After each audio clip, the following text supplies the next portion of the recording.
Folks, another day, another Wrestle Purist podcast. Couple minutes late, but we don't have to blame Jay Shell on the air for that. We have retweeted the links as requested in the private chat by our new fearless leader. We have much to discuss. I have an excuse about Roderick Strong on a major platform. I'm waiting for this for 2 years. Finally, this time, much to get into. I'll throw at you first, Jay Shell, because I may or may not have just unfairly buried you there. How are you this evening? I'm good. I'm tired. I have papers due. I'm a senior in high school, so it's crunch time. What? Can you not? Yo, chill. I hadn't have my nap for the day. I woke up real early. I went to the gym. I worked out. I accomplished a lot today. So I wouldn't ask this question because, we're teammates, right? We're teammates here. We're teammates on the Late Night Grin, so on and so forth. But I know for a fact there are veterans of the wrestling media space out there right now who are asking a question themselves. They're saying, does Jay Shell want it bad enough? And hey, I know the answer. Jay Shell, how would you respond to those that question that when you say that you're tired at 5:10 p.m. Eastern Time? Both of the projects that I'm working on are wrestling related. I am literally writing an academic paper about Black women in wrestling. So if you want to question my work ethic, I have to question how much do you care about Black people. Great answer. Great answer. Makes me especially relieved that I made it clear I wasn't asking that question. Just, want to reiterate that here, but I want to give you the floor. Jay Shell, I'm good at doing that. Anyway. Great opener. Indeed. I like to get things off to a kind of hot start. We can always reel them in after that. Monty, how are you doing? I'm good. I'm good. You know me. Same old. It's a bit weird, isn't it? The range of times that you and I do this, it's like a little bit... It's like all over the place. Yeah. I call it fluid, but really it's just kind of messy. But it is what it is. Fluid. One for the PowerPoint, that one. Okay. Folks, we do have a lot to talk about. We'll be keeping our eye on the chat, as always. If you have anything pressing or in particular you would like to ask or say, feel free to throw it in there. We'll try our best to get to it. In the meantime, if you've enjoyed the first 3 minutes and 25 seconds of this, give us the thumbs up gimmick, subscribe, notifications. We'll tell you when we're live. All of that good stuff. There's all those YouTuber things that we're supposed to talk about. I'm doing it. Okay. Now,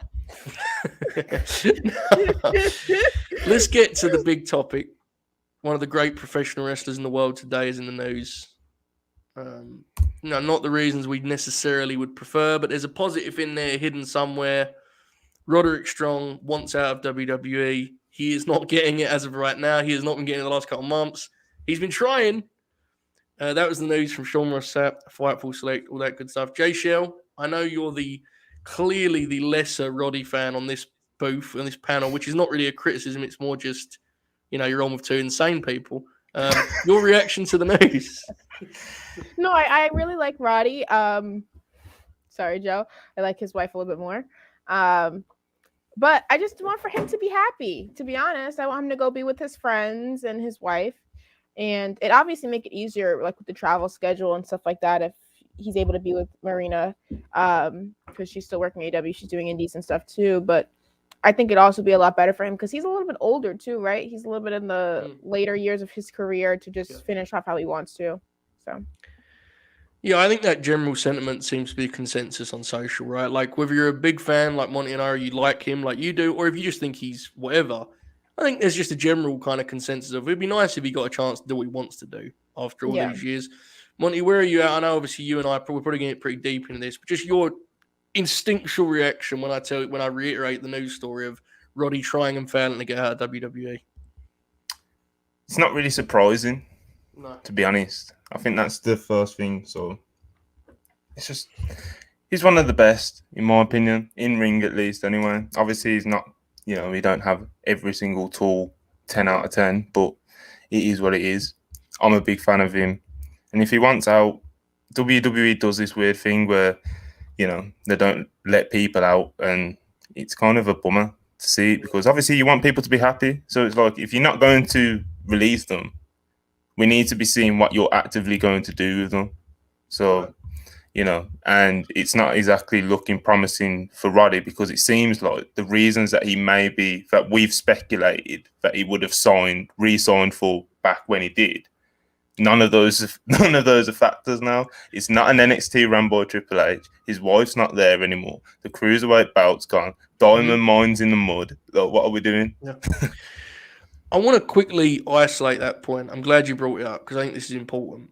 There's a lot of analysis of what he should have done a year ago. I would suggest everyone do their best to get their mind back to where we were a year ago. I'm not saying he definitely should have stayed. I think what's happened since suggests that he may have made a mistake. But it's a lot easier to see a spot for him in AEW now that the whole Undisputed Era has moved over.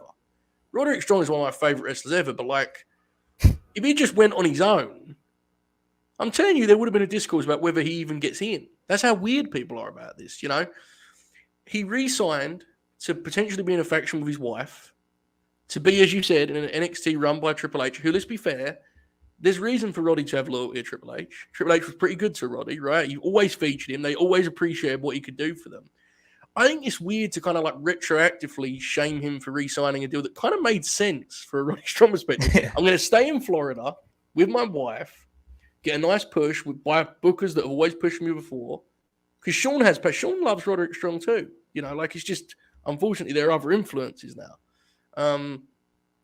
I think WWE would be really nice of them to respect, though, how much has changed and be like, okay, fair. You can go do your thing. The one thing about this is, you mentioned he's one of the best, and it's you could argue they like him as a player coach. It sure feels like this is spiteful, doesn't it? Him being stuck here, it sure feels like, they're having some fun with this guy. Firing some of the people they have around him makes it seem even more that way, quite frankly. It's tough. I don't know. JC, am I being too cynical, or does this feel awful spiteful from your perspective? I agree. I think it's a mix of both, to be honest, because they have been using him, but they have been using him to put other people over, which I feel like is the worst part about it. Even when he was a part of Diamond Mine, as soon as he lost the Cruiserweight Championship to Mello, it basically was there's nothing left for him to do here except just lose all the time. When the people on his group were winning, it didn't really make sense for me. And there's not really a spot for him on the main roster either, because what are you going to do with him on the main roster? Have him face Ricochet? I think that's the only thing that he can do. I mean, Ali, but there's not really too much you can do with him right there. It's not exactly they've got juice behind those guys that much anyway. Exactly. I know Ricochet is on TV winning and stuff, but Yeah. Regardless, I think it's definitely out of spite, because if you look at they just had releases 4 days ago, 5 days ago, and I thought that he was going to be included in them, to be honest. Not I wanted him to get released, but it seemed like he was just unhappy. You can say that. You can, look, this be, because we're going to get into this here. You can be okay with Roddy losing his job even before we knew this, because it's very obvious he has a job waiting for him elsewhere. Yeah. Some of these poor guys, we fear for them because they're going out into a very loaded free agency. You can say that about Roddy, even if this story didn't come out, because he has a spot waiting for him. He's going to be fine. I think that's very, very clear. I get you totally. I also expected it, so I think that's part of maybe why this story appeared. I'm not sure. I expected him over Bivens. Yes. Yeah, well, the Bivens thing, it appears kind of went under the radar as a story that he wasn't happy, right? I mean, it would sure be nice if we see these two reunite on another channel, another promotion sometime soon. But anyway, Monty, this feels spiteful, doesn't it? Am I being unfair? This sure feels spiteful to me. It's just WWE. Just they want the power play, don't they? It's what they do, Not giving him his release because he's asking for it. Yeah. Same thing with Ali, really. They'll release people on their time and when they want to do it. It's just what they do, being the big corporate power players. It's just, and obviously they're probably more than aware that he'd moonwalk into AEW. So, It's just, what makes it sad to me, and I want to, before I say this sounds mean, but I think everyone knows I mean it with love. What makes this frustrating is Roddy wouldn't move the rate in a point, would he, for AEW? Oh my God. Yes. When is Double or Nothing? That is the end of this month, the last Sunday of the month. Okay, that's probably why they didn't release him now, because if we had a 30-day, he could have showed up at Double or Nothing. I think they definitely know about the Undisputed Era part, and they know he wants to be there, and that makes them inclined to keep him around. But like, the idea that he would genuinely be a difference maker business-wise is complete like horseshit. Like, they know that. Like, I love Roddy. He's had great matches there. But it's not like Bruce Pritchard's sitting there going, Raw's going to be in trouble in that demo if old Rod Strong strolls over to Dynamite. Like, that ain't who Roddy is, you know? I think it's also, if Roddy does go over eventually when he does, I think it's extremely symbolic. If they can do the Elite versus the Undisputed Era, that's incredibly symbolic of the Wednesday Wars and all that shit. So I think that they're aware of that for sure. But I think it's odd how, like, Jeff Hardy and Tony can just kind of walk out and there's no repercussions and they receive their release. So not to say what's stopping other people from doing that, but I'm just not understanding. No, not even like that. That would be incredible. Rod Strong walks out in the TV match, packs his bags, just leaves. That's just how they, these corporations, you get punished for being the loyal soldier a lot of time. That's why that whole fallacy about how you're supposed to behave is just bullshit. You're a wrestler. That's how real life jobs work too. So it's crazy. Yeah, it's like, but you see, I'm sure you see it on social. Like, they'll leak stories and stuff about people who complain. It's like, this person's hard to deal. It's like, they're a wrestler, man. Of course they should be hard to deal with. They're freaking wrestlers. That rules. I mean, Roddy has an amazing reputation. It's not like Tony's gonna care that he walked out. Nobody really cares Jeff walked out. Nobody really cares Tony walked out. I know he has the morals and all that shit, he's but like, just not gonna. I completely. It's like in Sean's story. He said that he's just week to week. He just goes about his business and he's a pro.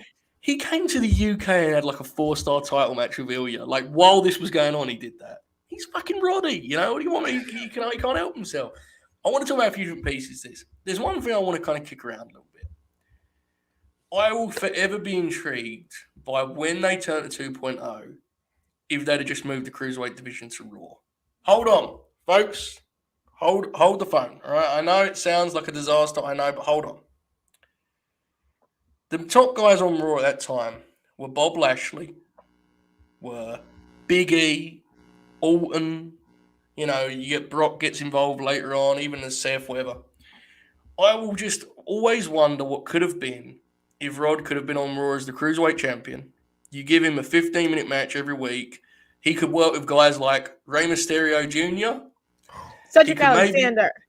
He could maybe work, Cedric. He could work with Finn. If Finn gets bored of doing whole shit with, demons and stuff. That'd be a good fit for Ali, too. And you could put Ricochet over there.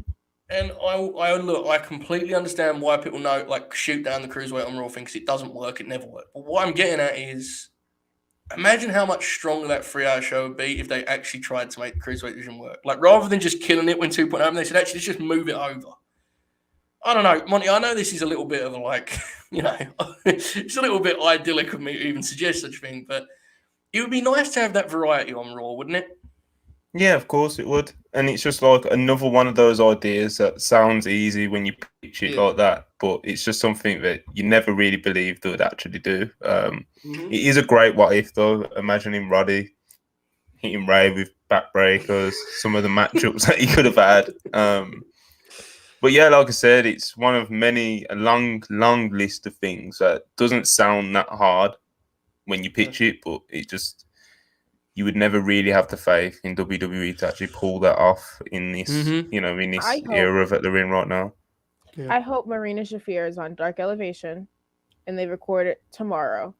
And the whole match, she's just hitting backbreaker after backbreaker after backbreaker. And that's the whole match.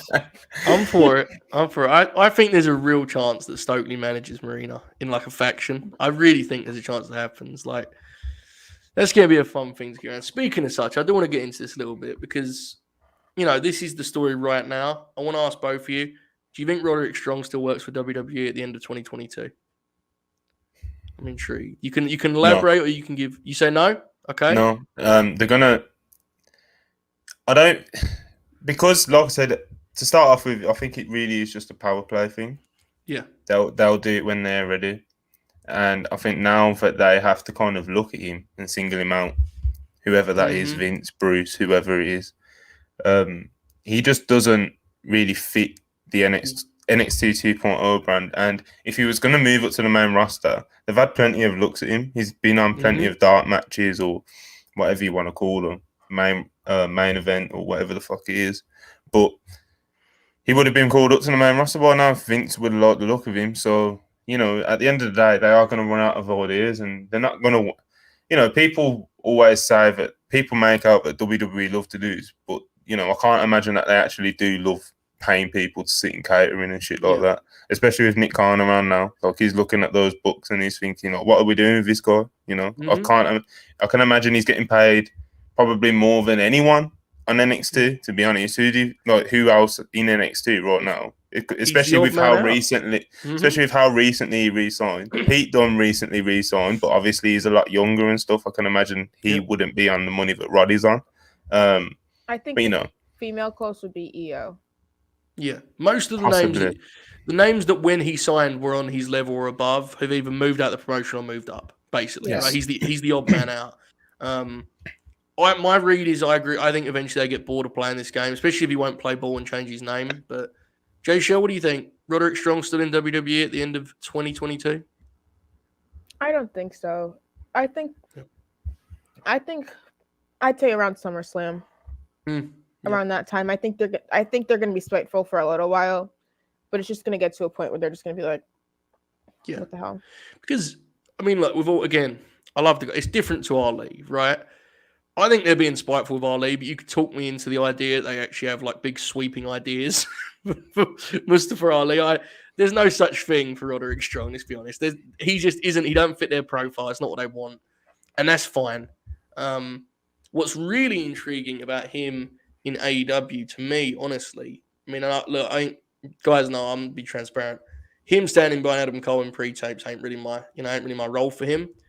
But if he can do that alongside working Ring of Honor, which I think would make a lot of sense, that could be interesting. That dude was Mr. Ring of Honor, lest we forget.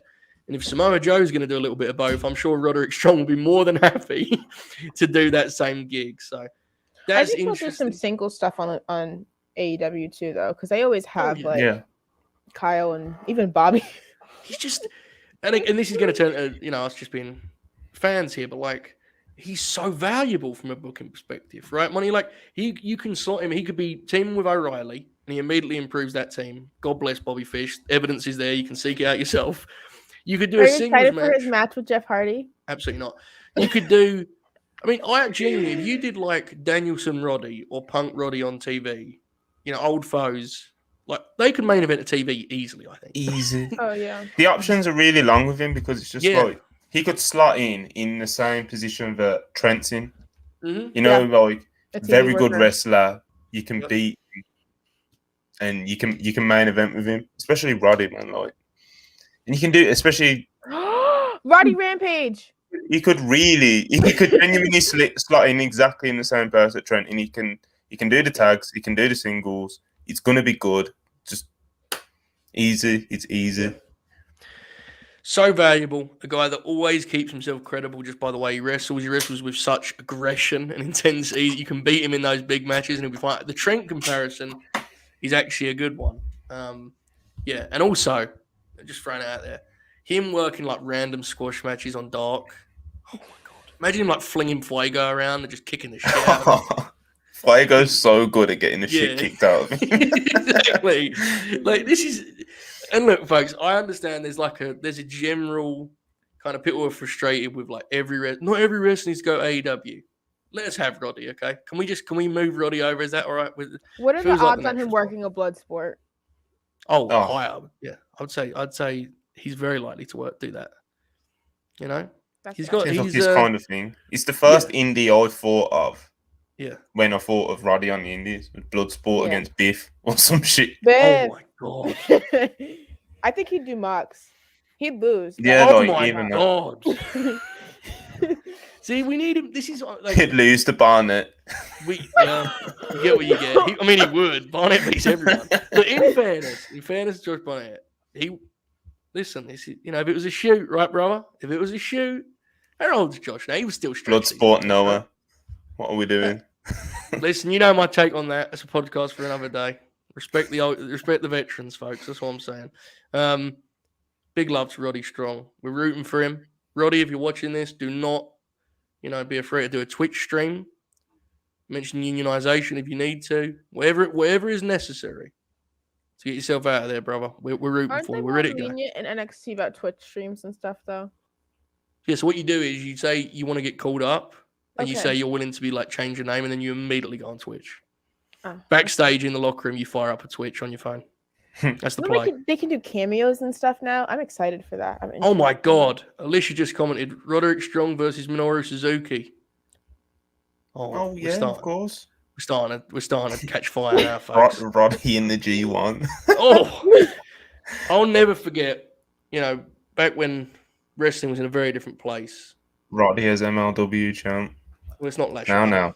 Let's calm down. Yeah, we'll take it easy. In 2015, when Roddy was like the consensus top guy in America in terms of in-ring, everyone wanted him in the G1, and those pieces of shit wheeled out fucking Michael Elgin. I've never been so mad at a wrestling promotion all my life. Vile. And he ages worse every day too. Vile. Filth, dare I say. All right. That's Rod Strong for you. Okay, elsewhere in the news, we have a departure that did take place, unfortunately. Right, one guy's trying to get out, the other one couldn't reach terms on an extension. Stu Grayson, Sean's latest I saw was that, AEW made some offers and there was some back and forth. They couldn't agree on the number. Stu Grayson out of AEW. Jay Shell, your immediate response to the news? Well, I'll give my more immediate response to when I saw that he was taken off the roster page. And okay. So I thought that was extremely odd because there wasn't really any reports about any like contracts coming up or anything like that. And I think that the Dark Order, if they do start losing pieces and not re-signing them, I think that's a major misstep for them. I think the Dark Order, one, is an extremely valuable piece of Hangman, especially if you're going to have them going against like these heels who have backup crews and stuff like that, like the Elite and stuff like that. You need him to have somebody behind him. And also the value that they bring to the tag division. Uno and Stu worked extremely well together as a tag team, so that's a loss for me if they don't end up re-signing Stu. I feel like they'll probably re-sign him. It's just they're struggling to, figure out the number or whatever, because I don't think Stu wants to go anywhere else. He was literally on I watched Evil Uno's vlog, and he does like this gym discovery thing, and his charisma is just so natural. I don't know why they don't let him like speak or stuff more, but he's very interesting in terms of the AEW roster currently, because obviously Stunt, Janela, they just left or they didn't end up re-signing or whatever, but we still see like Peter Avalon working darks and stuff. So I think it's very interesting. I think this is like a new wave of how these contracts will work, because the stuff that I know is like WWE, once your contract isn't re-signed, you're gone. I don't know anything else besides that. So it'll be interesting. I'm glad you brought it up, because it was noted in the select report that the door isn't closed on a return, and I agree with you. There's definitely a chance we see Stu back, but for now, Monty, what do you think about the news that disappointed a lot of fans? It's fair to say, right? What do you think? Yeah, it's always weird when one person leaves a group like that. Yeah. So obviously it wasn't Stu and Uno. It wasn't the whole of Dark Order. You know what I mean? It's just Stu going out on his own. So my immediate reaction was they'll probably figure it out, to be honest. But there's not really much to say. They let his contract run out. Doesn't sound like there was any bad blood, really. Yeah. They couldn't agree on a number, which that happens, especially in wrestling. So absolutely. It's one of those. It's just, it is what it is. My feeling, especially at the moment, anyway, that's probably my reaction at the moment, because I feel like he's probably gonna make his way back in. To be honest, well, I don't disagree, but is there a conversation to be had about Dark Order's place in AEW? In the sense that I remember the Danielson stuff, where he worked through that faction, and that was, I think some of those matches were a lot of fun, but I didn't love that presentation for your babyface champ, like just watching the heel kick the shit out of his friends. Now, I know there was some elements where Brian made a point of doing it. Hangman was ready to fight. It still, I don't think, was the best look, personally. I agree with you, Jay Shell. It's nice for the champ to have some backup when you have these faction wars and all that stuff. But I do have to say, I think it is hard to book your babyface champion when they have like a 10-man faction standing around them. You know, I think it's difficult to capture what you want to capture at all times. Jay Shell, is there a concern for you about like the Dark Order's place in AEW at this point? Because the last few months, it feels like they're really on the outside looking in from a television perspective. Spinning their wheels, man. Yeah, absolutely. Yeah, I feel like when they had the storyline of like Hangman possibly leaving, I feel like that was when I was most engaged with the Dark Order, and most people probably were at that time. I felt like the most substantial storylines that they had since, you know, like Brody. But ever since then, it's kind of just felt like they were lost. We don't really see them on TV much anymore, unless it's for like one tag team title match that they lose. Yeah. You know, like they don't have TV matches. They're on Dark all the time. I think they're just like another case of like they're just treading water almost, and there's no like concrete plans for them moving forward. Which, I mean, you can't have those plans for everybody, but at the same time, you have a 10-man faction.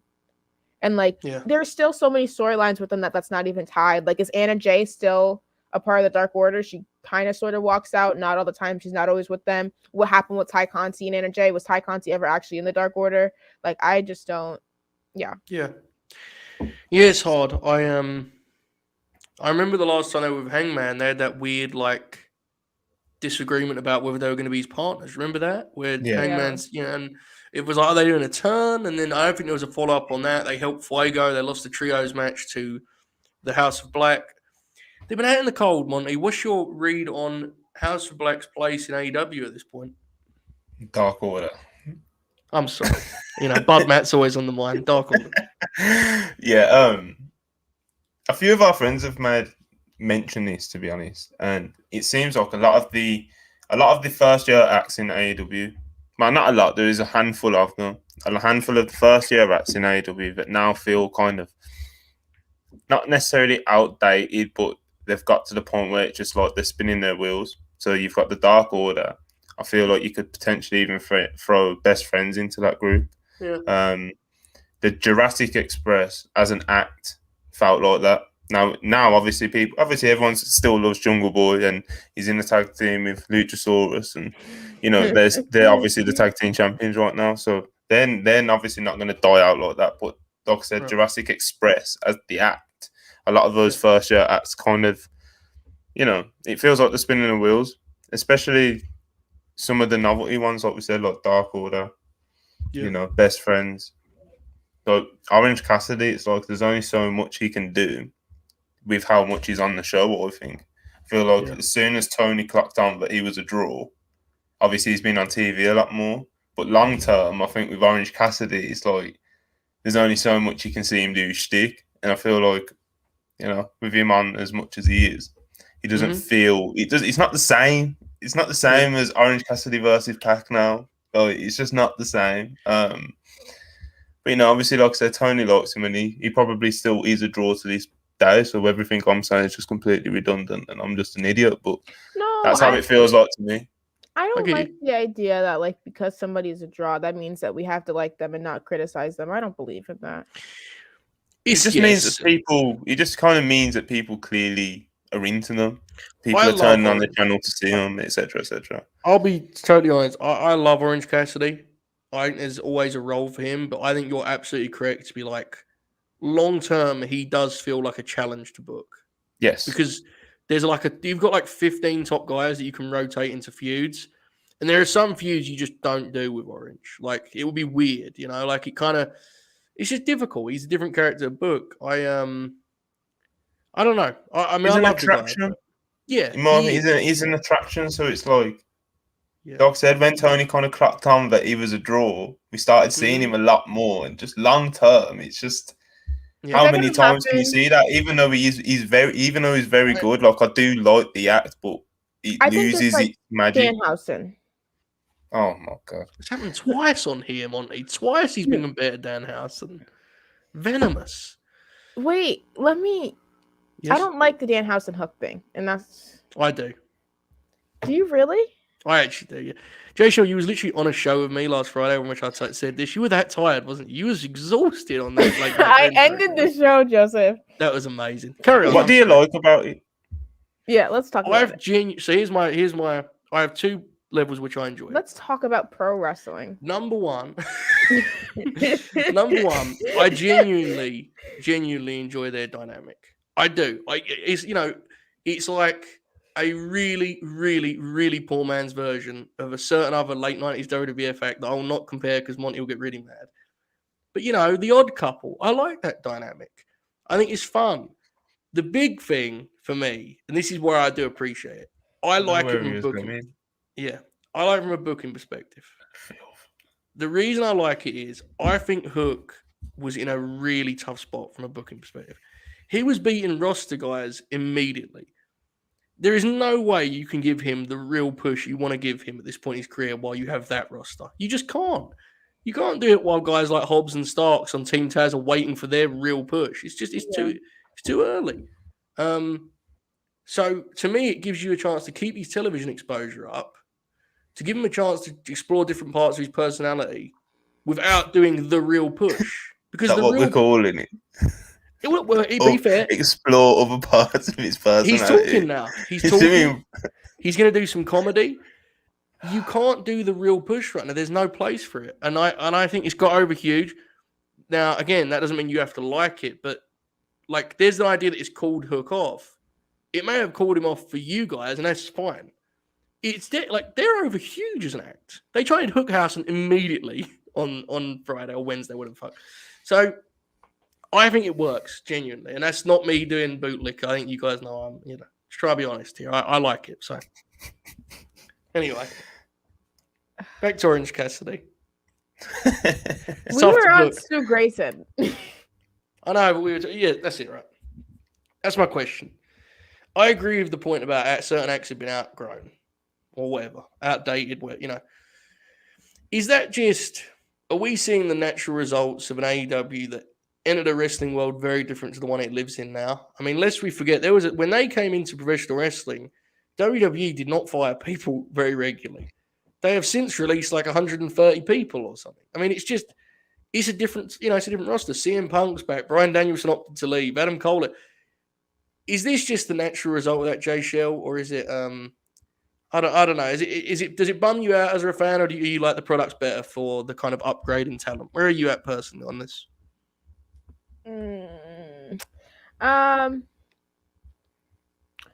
I honestly, okay, this is gonna sound rude, but there haven't necessarily been any completely major losses to AEW just yet.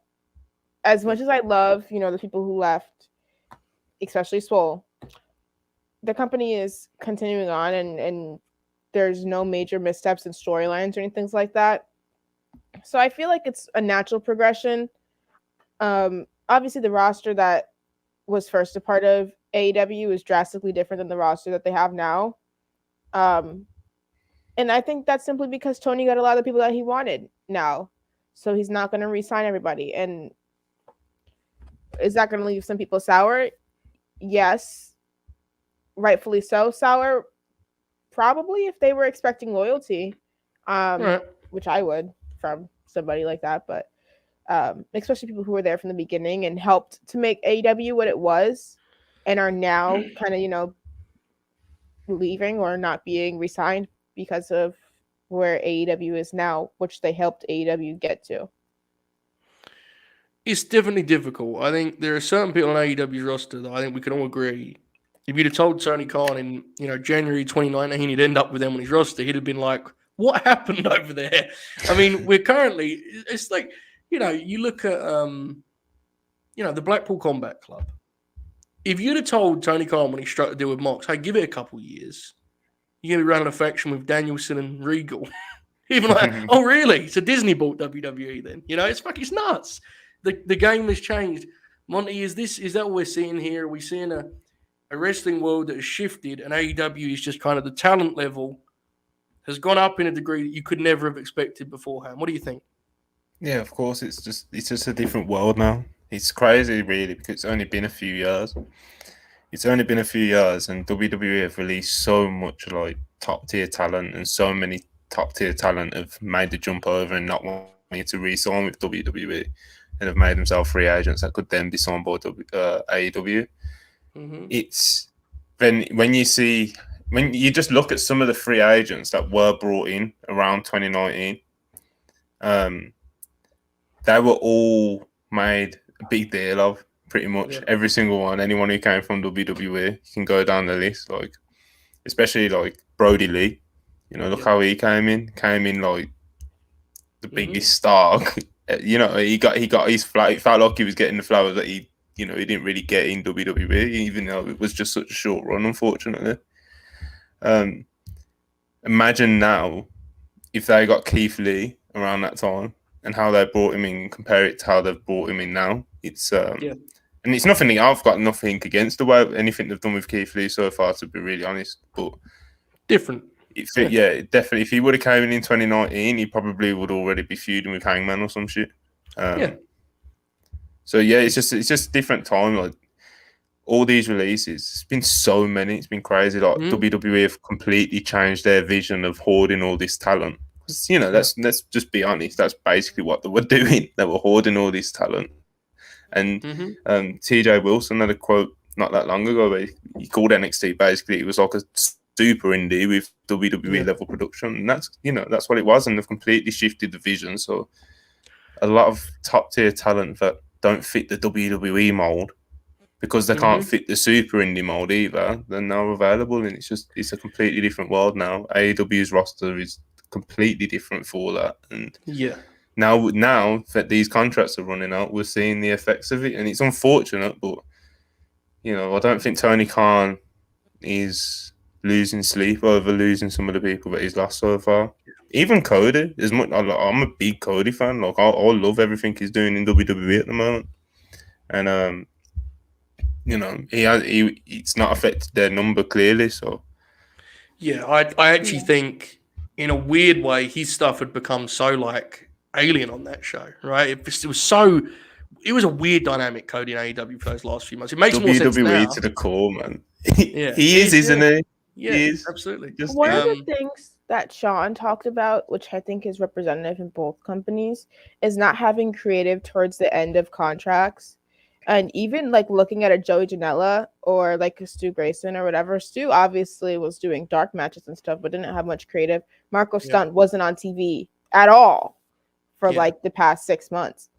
And even Swole, not to say that it's unfair, which I mean, I guess you could say it's unfair that they're not being used, but I feel like there's always a spot for those guys. You could have had like a Joey Janela match with like Darby Allin and beat Joey Janela. It doesn't really matter. But at least putting those people on TV, one, to do right by your originals, and two, to give them a chance to be seen again if another company wants to pick them up or somebody wants to get eyes on them. I think Joey was an interesting case in that I think it's pretty clear that Joey Janela is not like an actual dangerous wrestler. In fact, often when older guys come to GCW, he is like the obvious pick to wrestle them and gives them a great match. But he did have a bad run of luck in that sense in AEW, didn't he? Like I vividly remember he had a TV match with Hangman about a year ago now. And like remember when Hangman got all busted up before the pay-per-view, Hangman did? I remember it vividly. And then, the thing with King, I think unfortunately he became a victim of like that was how someone internally saw him. Yeah. And he confirmed it. In that set, which was the last time we saw him, which was the Eddie Kingston match. So I think that's why I'm him. Marco Stunt, I think, was like kind of a bummer the way that went down. Like he just kind of vanished. He was supposed to have a spot at what was it? Full Gear? Yeah, Full Gear. Yeah. Apparently. Yeah. So I don't know. It's a shame. Penelope Ford. It is worth noting. Yeah, Penelope Ford's going to be. That feels like a story that's coming. I don't know. Joey Janela's a fascinating one because a lot of the others you could argue don't, it's like what you can go to Tony Khan's tweet to Swole, but it's like, he kind of puts the blame, he kind of shifted the blame a bit to the performer, like, your performances weren't good enough, whatever it was, whatever that crap was. Joey Janela was always over. Yeah. If he came out on Dark, if he came out on the odd Dynamite, he was always over. People like him. It was it's weird how even with the roster just completely leveling up to where it was when they started, it is weird to see how Janela kind of fizzled out because, like I said, people do actually like him. It's not like he was, just and it's dying out there. funny too. It was one of the only dark storylines. And it was a good one. He worked really hard on Dark. I think Elliot in the chat actually may have hit on the real truth, which Elliot says, feels like Tony is building the roster that he wanted at the start. It did feel like the elite were giving the elite guys were giving their friends a chance on the big stage. I do think there is a truth to the notion that when Tony Khan started the project, there was not a plethora of wrestlers he was a personal fan of.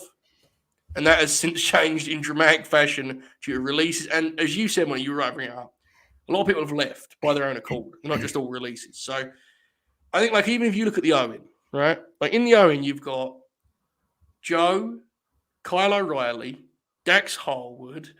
Swerve was in a qualifier. Jeff Hardy probably gets in tomorrow night. It's like there's certain guys that Tony Khan will be a personal fan of that were just not on the board when this thing started. And I think that's what's playing out.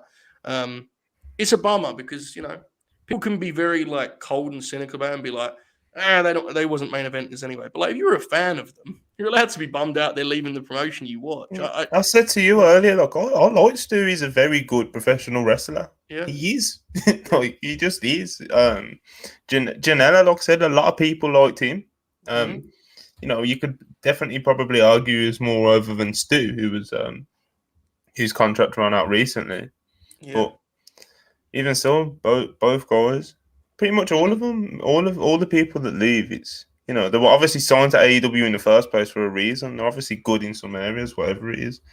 So yeah, I don't know. And the idea that, like, never winning a match or whatever has any indication of their in-ring ability is not really fair. And also the way that AEW books is wins and losses matter, sure, but if you really want somebody to seem like a big deal, what do? Have them win matches on Dark. And you can have them come on Dynamite and lose a match or two, and it doesn't really matter. Like, they do the thing with Tony Nese all the time. Like, you need those guys who pad the roster for whenever there's a big guy who you need to get a win or whatever. And I think Janela was in the perfect place for that. Yeah, no, I think Janela worked really hard. I think there were folks that were not huge fans of his work. They have a good say. One of them may be the guy. I don't know. And that's just how it goes. Like, beauty is in the eye of the beholder, right? It's like if I wrote down 20 names and said, this is our wrestling roster, and I give it to Jay Shell and I give it to Monty, and I looked at it myself, we would have very different names that we would prioritize on that list. That's just how it goes. And, like, unfortunately, these are names that are falling through the cracks. Stu Grayson is one where you can very, very fairly say that in a lot of ways there's evidence he's the best wrestler in the damn faction. You could argue that. Obviously, Hangman's kind of like he's not like a member per se. But if, Tony Khan sees more value in Alan Angels and you've already got John Silver who's over, at that point, Stu's fucked. He's the third bald guy, short bald guy, bless him, in the group, and he didn't get any singles opportunities. So it's the way it is. It's subjective. And you're going to see what did Tony tweet? No. I think that is something. I think it was a match announcement. Oh, okay. Rio versus Yuka on Rampage. Because that's interesting. I know that sounds like a cop-out on my part, but it's like, that's the truth, right? Like, you're going to see people's ceilings differently. Monty, if you had the book over at Dynamite, you probably would have given Stu one of those Danielson matches. Tony Khan, you give it to Evil Uno. You see what I'm saying? It's a bummer. I don't think anyone can blame Stu for it, but it just, that's kind of why he ended up the way he did. Scenic says, oh shit, Scenic. Good brother Scenic, here we go. He says, you should do an episode where you all work together to build your ideal wrestling roster with current talent. I'm sure that would cause no drama whatsoever. That would be incredible. Scenic, good stuff. Very good stuff. We can do that sometime. We can do that sometime for sure. Many people have said it in the chat. I want to kind of spotlight it here before we move to Raw. Riho Yuka Sakazaki on Rampage, the 5:30 Eastern Time Rampage. Seriously, two women's matches and good ones too. The tag match is a really strong lineup for them. Jamie and Britt versus Ruby and Tony, and Riho and Yuka should be damn good too. Jay Shell, this is actually genuinely pretty cool, right? Yeah, very excited. Two women's matches, like. Not the right time slot, but it's a start, will work with it. That's probably the reason that they're getting the 2 women's matches is because the timing. But I'm excited to see how these matches play out. Is Rampage really at 10:30? I thought it was 5:30. It's 5:30, right? 10:30 in Great Britain. Oh, I was home of professional wrestling. Okay, I don't think you can say that anymore, Joe. Well, yes, we can. Police often says it when they're looking at the. Anyway, have you seen Your Call? Oh, did you see that earlier? Beautiful visual. Beautiful visual. Yeah, I think it's going to be a lot of fun. I think we're probably going to get one more because so you got the 2 women's matches and Hook in action. So you're probably going to have space for one more. It's 10:30 in the evening. Throw me a little Ed Kingston, little Sam Joe. Mm-hmm. Next thing you know, it sounds like Friday night, Monty. I'm fired up. You ready to go for Rampage, brother? Ready for it, man. Ready for it. It's a while away, but we'll get there. There's still time. It's only 9 podcasts away. Especially for you, the way you're banging them out. It's too much. It's terrible. I can't even look forward to things anymore, Well, that Dante, Martin, Ray Phoenix graphic showdown, I was like, oh, well. By the time I get through these next 6 podcasts, I'm sure that'll be a great time. Anyway, speaking of such, let's actually do a quick thing on that, then we'll talk about Raw. Fired up for that one, Jay Show. I know you love some flips. That's a big one. Dante Martin, Ray Phoenix. That's the premium level flips. It is premium flips. I'm very excited. I'm still sad for Dante because of Darius and everything like that. And it feels like such bad timing. I just don't really know what the end goal is for this. If there's going to be a further storyline or something like that, because they could do something with Dante and with Ray or Ray mentoring Dante even. Mm-hmm. Because do you remember when they did the House of Black thing and Indeed. Malachi Black was behind them or whatever with the mat? Yeah. Yes, I do. Yeah. It would make sense to just have a little partnership or something heading into that future storyline or whatever. Jay Shield, sticking with you, do you think Dante has a shot at winning this one?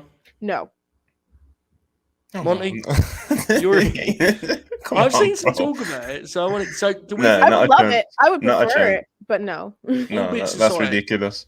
Do we think Bud Matt is actually going to be in the Owen and wrestle Ray in the first round? Because it kind of feels like it might be the obvious first round matchup. I want to see Bud Matt go further though. That's the thing. Just fucking beats Danielson on round. What if he just wins it? Just fuck it. Let's go all in. Let's do this thing. No, I think House of Black forever. Who would his qualifying match be?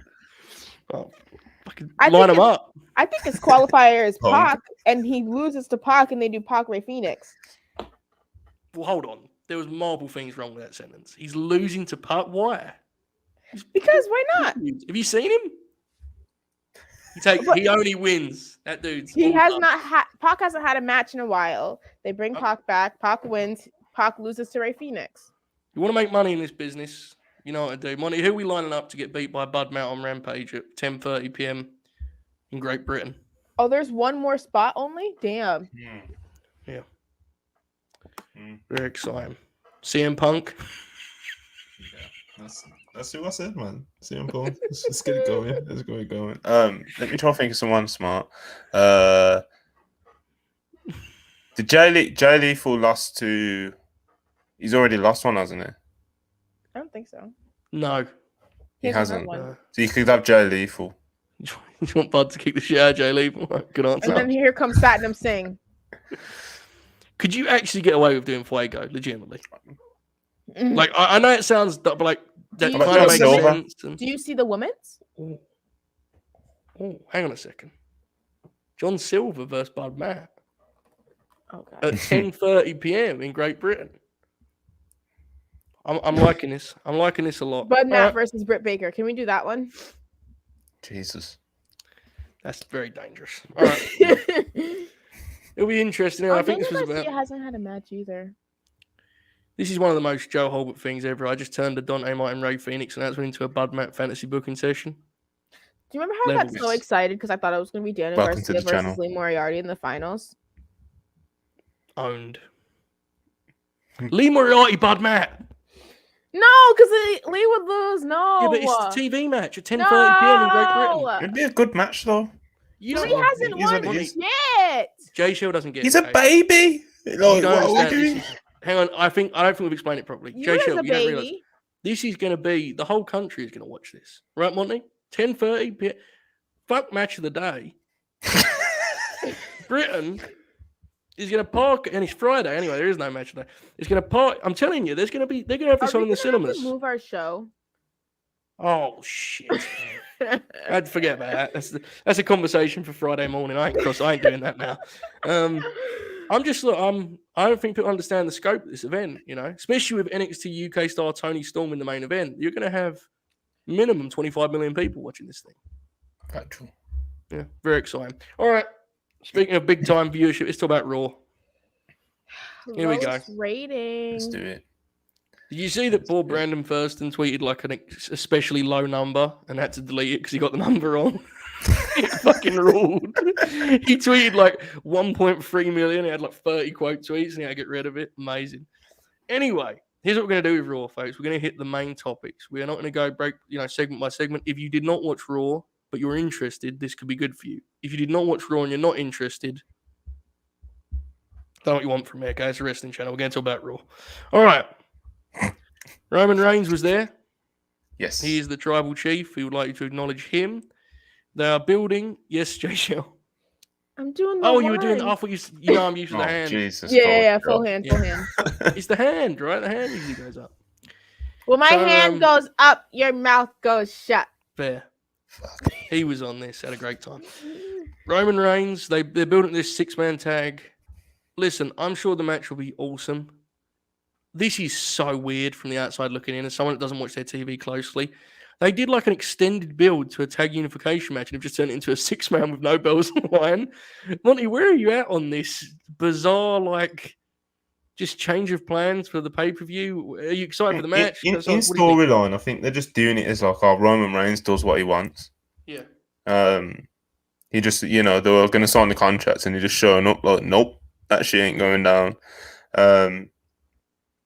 Yeah, it's definitely weird, but to be honest, when I look at the matches, I'm quite happy that we are getting Bloodline versus Drew and RK Bro.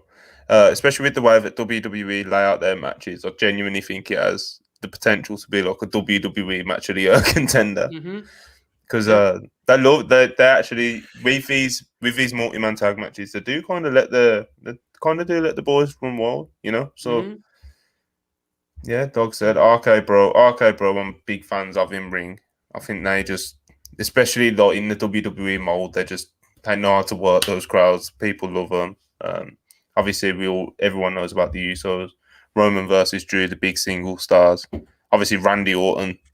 I know he's tag team wrestler now, but Randy Orton. Yeah, man, I'm on. I don't mind where we've ended up at. Yeah, where we've ended up. To be honest, it is weird, but I guess, like I said, in storyline, it's just the tribal chief does what he wants, and that's kind of that's the way I've interpreted it. I don't disagree with you. I am kind of bummed out in the sense that, poor Bob O'Neill really sold me on the idea that the tag titles were going to main event the show, and they had this big build, and that did pop me as a tag team wrestling fan. But yeah, I don't disagree. I will say also the execution on those RKOs, the way they shot that, I thought was really cool. Roman was just in the middle of his shtick, and they did that popped me. Jay Shell, where are you at on this? This trios match they've set up for Backlash. It doesn't see your facial expression seems telling, dare I say. I just think it's so weird that you're having a pay-per-view where you aren't having your WWE or Universal Championship defended. Either one of them is insane to me. Obviously, I'm used to Roman having piss poor matches on pay-per-view for championships, but sorry, Joe. I just would have rather have somebody besides Roman in this match if we're really going to do it like that, because I don't like his style of working right now. Piss poor. What are we gonna do with her? Piss poor. I mean, I haven't watched any of them. Did you see the WrestleMania match, Joe? Yeah, I love Brock. I don't know if I can hang that one on Roman. I think they both showed up and was like, let's just do the match we do. Add a Kimura in there, it'll be fine.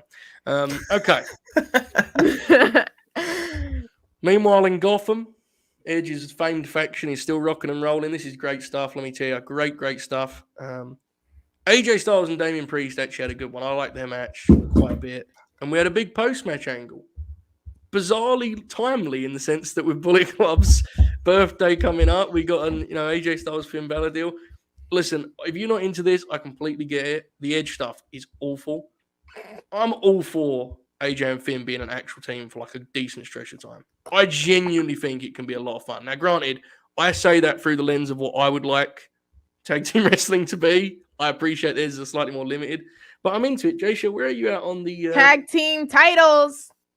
You like it? AJ and Finn together? I'd say run it. Give them the tag titles. Them and the Usos would be a serious match. I know the different brands, but who gives a fuck? Usos run Raw every week. That match would be really, really great. That shit sounds like fire. Monty, do you pump your fizz? Do you get a Bullet Club shirt out for this one? Throw the Too Sweet up and all that stuff? Yeah. Ran downstairs and Too Sweeted my mom. We run the wrestling world again. Bullet Club's birthday, man.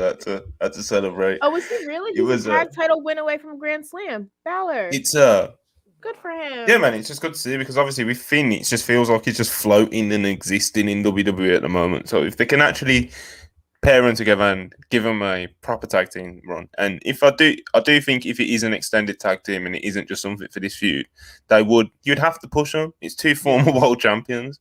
It's when they do that, they put themselves in a position, like I said, where they have to push them. You can't just have them doing the nothing against them because I love them, but you can't just have them doing like Alpha Academy shtick or fucking Street Profit shtick. Like they have to be. Yeah. It's the kind of act that, frankly, can close your live events every weekend. Like AJ Styles and Finn Balor as a tag, you should better get a lot of mileage out of that. Quickly, let's do this because this feels fitting. Jamie brings up the great stat nugget, which is that Finn Balor is a tag title win away from the Grand Slam. This shows Jamie some love. Folks, WrestlePurist.com, okay? We have a new feature. Put it back on his name. Yes, good idea. Good call. We have a new feature. It's the first of 4. Yes, I said 4. Bless Jamie. The most prolific writer I've seen since a young Joseph James Holbert was added to the Fightful team. He's out there. He's doing this thing, man. It's impressive. Seriously. No, this sounds like I'm doing a bit. This is serious. And Jamie produced a Bullet Club feature about their history. And I believe the original title was like the most influential faction of the decade, which 100%. But it was so extensive and so impressive and so incredible that I said to Monty, we need to split this up like it's The Godfather, What does that even mean? It means it fucking rules, okay? I don't even know what The Godfather is. Okay, that's another story. We need to tackle that elsewhere. All right. But seriously, part 1 is out today because it's Bullet Club's birthday. But part 2 tomorrow, part 3, that's this week, right? Go, Jamie! Today through to Friday. And the detail is such that genuinely, as I was reading and just editing, and I didn't have to edit much because it was just about perfect, but I'm remembering stuff. It is absolutely tremendous. If you're interested in the Bullet Club story, if you remember it, if you wherever you're at on it, I think whether you're a big fan or not, it has been seriously important to wrestling in this last decade. And Jamie has covered the whole story, even to the point where stuff happened on the weekend, and I was like, Jamie, can you add that? Boom, it was in there. He's seriously incredible talent. Big shout out, Jamie. Please go and read that. Show your Jamie's the man. Jamie, if you would like to help me write my paper for school, I will give you money. I Dragon King's got a good call there. Jay Shell watching The Godfather as a podcast would be incredible. Hold on. Content. We got to do my WCW matches before we start volunteering for anything else. Of course. I just want to add as well with Jamie, he did a Jay White feature. I think we posted it on Sunday. Oh, I'm going to find it. It's genuinely, you'd rather read that than his Wikipedia page. It's just a real detailed, what does that say? Jay White Power Rankings. Many bits read it, ago. Joe. Read the lines. I'm not going to do that. I'm no fool. This is a big platform. This isn't the late night grin. But yes, shout out to Jamie. Great talent. One of the probably honestly, when you had in mind, Monty, what you wanted Wrestle Perez to be, you didn't know it then, but the archetype you was imagining finding is Jamie, right? Like, he's perfect. Awesome. Man. He's a godsend. It's just like awesome. It's kind of what Wrestle Purist is about, is finding people like that and trying to, we want to uplift him, and that's what we're trying to do here, like what you've just done. Yeah, hopefully. Put him over. At Jamie Ross BC on Twitter. Let's get him up in follows. Is the BC for Bullet Club? Sure, I don't know. But the big key, and this is very important, do follow Jamie. Do not encourage him to tweet too much. One of his biggest strengths right now is he is not too online. Want to keep it that way. Jamie, if you're watching this, do not get too online. You'll end up like me doing podcasts about the discourse every day. Miserable experience. Don't do it. Anyway. Did you see me getting canceled yesterday, Joe? No, absolutely. I'm not that online. No, I didn't see that. But yeah, I made there you go. It's for Bullet Club. Jamie says for Bullet. That's even better. Oh, Jay Shell's so smart. Go follow him, folks. Okay. Mustafa Ali is back. We talked about last week. I had concerns. Remember, Monty, I had a lot of concerns. I'm sorry to report that they have not quite been erased by his showing this week. He had a segment with Miz. They set up a handicap match with Theory and Miz. He lost. Tommaso Ciampa beat the shit out of him again. I'm happy to see the guy, but this is kind of alarming to me. Monty, am I jumping the gun on this? This doesn't seem promising right now. It's genuine. It's a genuine bummer to see, man, because he's just slotted back into just being. Okay, he's literally been on TV like twice, and it already feels like he's just, it's just whatever with him. Like he's been featured on TV, which he hasn't in ages. But what's he doing? He's getting beat up, and he's just getting dunked on in promos by Theory and Miz. The thing that I really don't like about it, it's not even so much like, okay, he lost a handicap match, like it's not really a big deal. But it's just when they're doing the promos and they're doing all these weird digs, like, oh, what are you gonna do? Cry on Twitter and all this. It's like, bro, like. It's just, it just sounds like the old boys in the back giving Miz shit to say. That's what it sounds like. I know it's just easy digs for a heel to do anyway, and that might be me thinking WWE is being cynical when they're not. But still, it's just, I just roll my eyes at it, man. And, Mustafa Ali's great. Like, I think all of us in here are fans of Mustafa Ali, especially in ring. And it's just, we want to see him. Yeah. He was obviously unhappy, and it feels like it may be trending that way again. Like, I'm sure he's happy to be featured again for the time being, and hopefully there is an end goal with what they're doing with Mustafa Ali, Miz, and where that's going to go after that. Because you want these wrestlers to be happy, whether that's Roddy, whether that's Mustafa. It's like even if you're not a fan of them, like you at least just as a human being want them to be happy. So yeah, and especially he seems like a just tremendous human being too, right? You can only get so much from not knowing these people, but I think the reputation of him on that, purely as a human being is pristine. So absolutely agree. Scenic mentions it. You talked about a little bit. The promos are the most alarming part of this package right now, honestly. He honestly feels without any of the elements that make him special. And he's unique, the unique kind of approach he's taken to promos in the past isn't there. He just feels like any other babyface, and that's really disappointing. Jay Shell, where are you at on poor Ali and his return to WWE? Well, I had him on my Superstars or Wrestlers of the Week list last week, and he will not be making the list this week. This shit's trash. I feel bad for him. I was excited for him to come back and do some stuff, especially since he won last time. But now he's losing, and I don't like that. And he's not even a strong enough baby to book him in handicap matches yet. Like, you need to have some character development if you're going to book somebody in a handicap match. You need to prove that they're either strong enough or they have enough heart or yada, yada, yada. Like, Ali's coming back cold, and they had an amazing opportunity to reinvent him into this new character and fulfill all the creative dreams that they said that they had. And obviously they weren't there. Also, Sean just put out a report about the AEW game in case anybody's interested. Oh my God. Sure, that'll be fun. I'm sure I'll be on Jamie. I need you. Am I back? You're back. Is the report that Buddy Matthews is on the front cover? There's only 50 people in the game. That's a lot of people. Yeah, I kind of I think I'm not going to do the math on how many people's on that roster, but somebody should. I kind of think their hope is that they're going to like regularly update it rather than releasing it every year. I think because I've seen Kenny talk about that model. I'm not nothing about gaming, folks. There's a name for that model. I don't know where it is. It doesn't have a number on it either. Can I be honest with you, Joe Shell? Really, from one friend to another, as long as I can fire that thing up and play as Eddie Kingston just once in my life, I'm content. That's all I need. I play these games once, twice, and that's it. I go, it's good. I leave it. I don't like play the games. Just give me one chance to just chop some of Eddie Kingston. I genuinely haven't had a wrestling game since like Here Comes the Pain or something like that. Like, we're going way back. I've never had a 2K. I've had. But this, like you said, for the Ed Kingston part, or if I can play Ed Kingston versus Samoa Joe, then I might be all in on this. Yeah, we might be doomed on the Joe front. I fear. I don't know.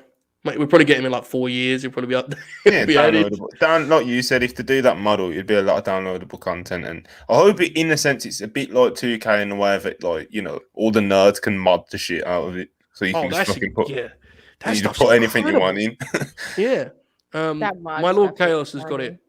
This is what I was looking for. He says games as a service model, ongoing support, not a standard DLC model. So basically, you buy the game knowing full well that regularly you're going to have characters added, you're going to have stuff updated when the promotion, so. Does that mean you have to pay more money for it? Sometimes. No, I think that would be like just a straight DLC model where it's like $8 to get these characters. I believe, and my Lord Chaos is much more educated than I'm sure, but I'm just trying to figure this out. But the service idea is that like the game will regularly update itself, basically. Okay. Now, I think you may get a DLC pack that you pay for with like a New Japan pack, maybe. I could definitely see that being a thing. So we'll see. I'm sure it will be a lot of fun. Okay. Elsewhere on Raw, Seth freaking Rollins. Can you pull up the Andrew comment for a second? Yes. Like Andrew said this on a previous pod. I want to say it with Jay Shell here. I let my 5-year-old daughter pick whoever she wanted, and she picked Bianca Belair. Because she looks cool. There you go. Bianca's the best. Andrew, clearly not unlocking Buddy Murphy on 2K22. Why do you take my black woman moment, Joe? Honestly, he said it earlier, so I'd already got the wholesome part out of the way, and I was ready to attack on that time. I didn't have my wholesome moment. It's really cool. We talked about this before. Like, oh, wow. Oh, Ed Kingston and William Regal. I think I'm in, brother. King and Reeds. I think it's time for me to jump back into the gaming world. Okay, that's awesome. All right, back to Raw. Seth freaking Rollins continued his feud with Cody Rhodes. You talk about personal shots. I don't love the Seth Rollins character. I actually thought his promo segment was pretty good. I really enjoy Cody on this show. Like, he's really fun because it's like you're right. He's very WWE, but he also is like different in that he feels like authentic compared to their guys, which is hilarious because I wouldn't have used that word to describe him before, but here he is. I like this segment. Jay Shell, you were doing the theme there that I definitely don't get annoyed by. What did you think of the latest with Seth and Cody? And then, follow-up question, who's winning this match at Backlash? This feels like a kind of an interesting one from a booking perspective. Jay Shell, go ahead. I'm actually, besides the women, I think I'm most interested for this feud. Like, out of everything in WWE right now. I think it's the most intriguing with obviously Cody being a new character. And the way that Seth is interacting with him, it makes a lot of sense coming from the perspective of Seth didn't know who his opponent was at WrestleMania and all of that stuff. And now he does. I think the match is going to be really good. I think it's going to be probably the best match on the whole show. And I think I'll go with Cody. I don't think they're gonna have him lose yet. Mm-hmm. I don't either, but it does feel like there's a chance we get some shenanigans to protect Seth here, right? Yeah. It'll be very interesting. I want to quickly. Elliot's right. Cody's backstage promo was tremendous. Yes. With Kevin Patrick. Love it. Monty, where are you at on this program? And then the Backlash element. You expect any kind of shenanigans here, or Cody winning again with his finish? What do you think? I've got Cody winning. I love everything about it. I'm not going to lie to you. It's so even the Seth Rollins element, he's found himself in this role in recent years where he's who you beat before you then eventually get beat by Roman. Obviously, with Cody, we are crossing our fingers and hoping he's the guy that actually changes that trend. And he beats Rollins, goes on and beats Roman as well. I'm not sure when they'll do it with all these stadium shows coming up and stuff, but that's my hope for it. And I just like the dynamic of, Seth Rollins being like, this is, while I'm here, you're not going to be shit sort of thing. Yeah. And Cody's just being Cody, you know what I mean? And he's just authentic. He's one of two baby faces on the roster that genuinely feel authentic. I think Randy Orton's the other one. Hey, Bianca. Yeah, of course, Bianca as well.